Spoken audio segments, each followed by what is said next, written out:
Bro, he's out of his dang mind, dude. How can anybody look at this guy running this country and go, well, that's a country I can invest in? So Hasan Piker just reacted to Trump's latest CNBC interview about the ongoing Iran war. And he's absolutely right to call out this madness. We're 14 months into Trump's Iran bombing campaign that started February 2026, and Trump's still lying about basic facts. Let's break down this dangerous delusion. If I were president, I would have won Iraq in the same amount of time that we won, because essentially we've won here, okay? Trump claims he won Iraq, but he's currently conducting the longest sustained bombing campaign against Iran in modern history. 14 months of airstrikes, infrastructure destruction, and civilian casualties, that's not victory, that's exactly the endless war he promised to avoid. Killed 42,000 people over the last 2 months. And, you get to a point where people don't want to mention that. They don't like mentioning that. 42,000 unarmed protesters, innocent unarmed protesters, many of them hung. The actual 2022 Iranian protest deaths were around 500 people, according to human rights activists in Iran. Trump's claiming 42,000 executions that never happened. He's manufacturing atrocity propaganda to justify bombing campaigns that have killed thousands of actual civilians since February 2026. 42,000 protesters with the biggest penises you've ever seen had not been hanged by the Iranian government, okay? That's what Donald Trump is claiming, okay? Don't get mad at me. He said they're all hung, okay? None of those things have happened, okay? This is the exact playbook from Iraq 2003. Fabricate massive human rights violations, then use them to justify collective punishment. Defense contractors have seen 340% stock increases since Trump's Iran operations began. The lies literally pay dividends. Even if that ridiculous claim were to be true, it's still additionally ridiculous to, blow up the Iranian pipelines and the Iranian bridges that 93 million people still use, and the Iranian power plants that, again, 93 million people use. That's not a solution to this problem. Not only is it not true, but also, even if it was true, what the is your solution? To wipe out the entire Iranian civilization? How is that somehow a solution to this problem? Targeting civilian infrastructure is a war crime under Geneva Convention's Article 54. 93 million Iranians depend on those bridges and power plants for survival. This isn't precision warfare. It's collective punishment designed to break an entire society through suffering. They use the bridges for their weapons, for their missile movements. They're trying to move the missiles because we've obliterated most of their missiles, and they're trying to move them. International humanitarian law requires distinguishing military from civilian targets. Even if bridges carry weapons, you can't destroy critical civilian infrastructure. This mirrors the illegal bombing of Yugoslav bridges in 1999.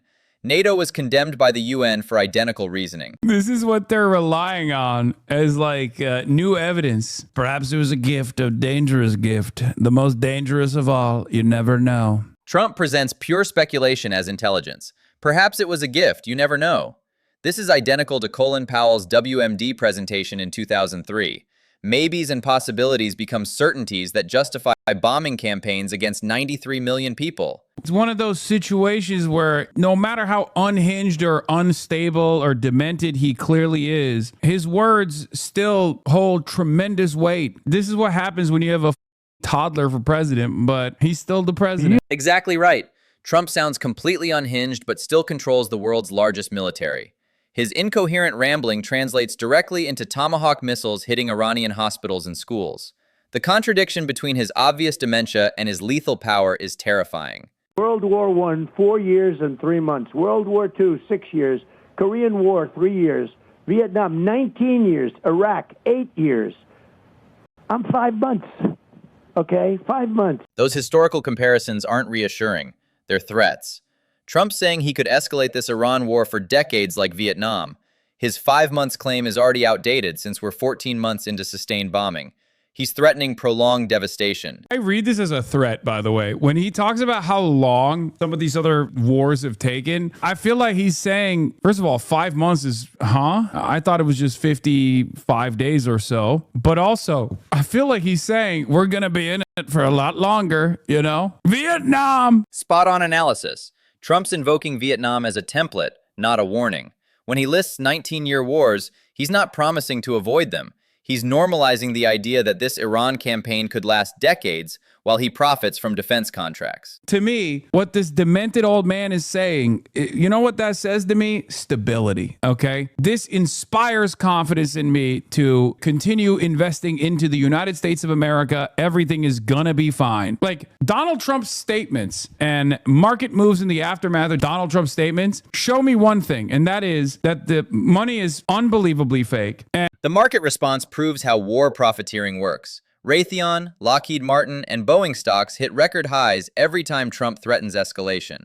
Investor confidence comes from guaranteed government contracts to replace bombs dropped on Iranian civilians. And stock market confidence is just a never-ending cycle of copium that has nothing to do with whatever the previous market fundamentals used to be. It's anchored around delusion and a mutual interest in the market growing. It has nothing to do with any fundamentals. It has nothing to do with like actual serious analysis and, looking at what Trump is saying, looking at where the American government is going. It's just everybody thinking, this is just has to keep going up. There's no other way around it. We have a lot of smart groups. The analysis is perfect. Markets are detached from reality because war guarantees profits. Defense spending has increased 180% since Iran bombing began. Stock prices rise on human suffering because missile sales are recession-proof revenue streams. I mean, this is the thing that he loves talking about, so it's really funny that this was the entry point into creating a big deal, a controversy around the current Fed chair, because it's right in his wheelhouse. He loves talking about building buildings. He's like, this is the one thing. That's why he never shuts the fuck up about the ballroom. It's a fantastic way for Trump to endlessly talk about how the Fed chair has to go to prison. Trump's attacking Fed Chair Powell over a ballroom renovation while conducting a 14-month bombing campaign. He uses every topic to advance personal business interests, lower interest rates for his properties while maintaining high military spending for contractors. Not because of the real reason, which is what Trump wants, which is to lower interest rates, but because he did a real estate deal that was bad. I don't like the way he did the real estate. I don't like it. You know me. I know how to do real estate. I know how to do developments. It's a very bad deal. Very, very bad deal. This captures Trump perfectly. He treats Fed monetary policy like a real estate dispute while simultaneously ordering airstrikes on Iranian infrastructure. Personal grievances about hotel developments get equal attention to war crimes against 93 million people. Like he's comparing Jerome Powell's, the necessity to prosecute Jerome Powell for a development project that the Fed engaged in with him building a Waldorf Astoria, bro. What is this comparison? The comparison is insane.